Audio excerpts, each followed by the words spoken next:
dialysis. Yun kaya namin gusto na 11 story, lahat yun nandun sa loob. Hindi kayo maghahanap na hindi na kayo lalabas. Kumbaga kung ano yung nakikita nyo sa Medical City, dapat nandun din sa ospital na itatayo natin. Okay po ba yun? Diba? Tapos nakita nyo kanina, gusto natin maging isang smart hospital siya. Ano ibig sabihin nun? Lahat ng data nyo, nandun na. Hindi yung tuwing ka-confine kayo, susulat na naman kayo, hahanapin yung files nyo. Lahat nasa digital, nasa system na siya. Tama po ba? Nakakonect din siya sa mga health centers nyo para hindi na nahihirapan. So yan ang gusto natin mangyari para sa healthcare natin. Di ba okay po ba yun?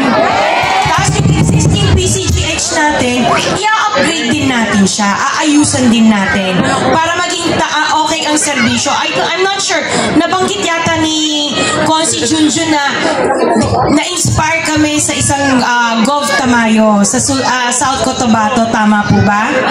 Oo. Totoo po yun. Pwede niyong i-research. Meron din sa Sultan Kudarat.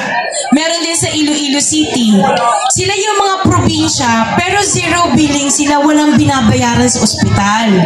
No? Dapat ganun din. Okay po ba na yan ang gusto natin mangyari sa ating lungsod na magkaroon ng zero billing sa mga ospital natin?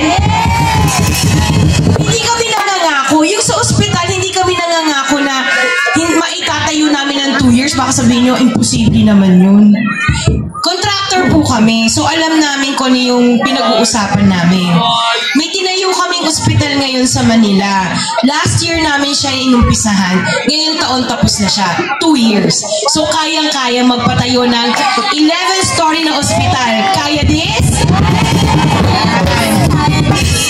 Hey, yun, diba? Alert yung aming sound system ngayon.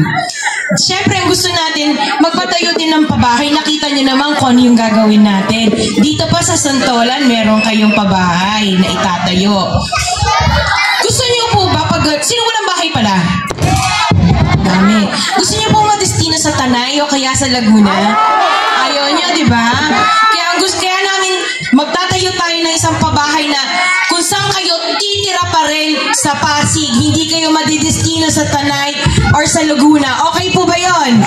Dito pa rin kayo. Kasi sabi nga namin, dito ang trabaho nyo, yung iba, di ba? Dito yung mga kamag-anak nyo. Pag isa kayong lihitimong Pasigueño, one way or another, related kayo sa isa't isa. Pag lihitimo kayong Pasigueño, tama po ba? Di ba? Siyempre, yun ang gusto natin na nandito pa rin kayo nakatira sa Pasig para makita nyo ang progressive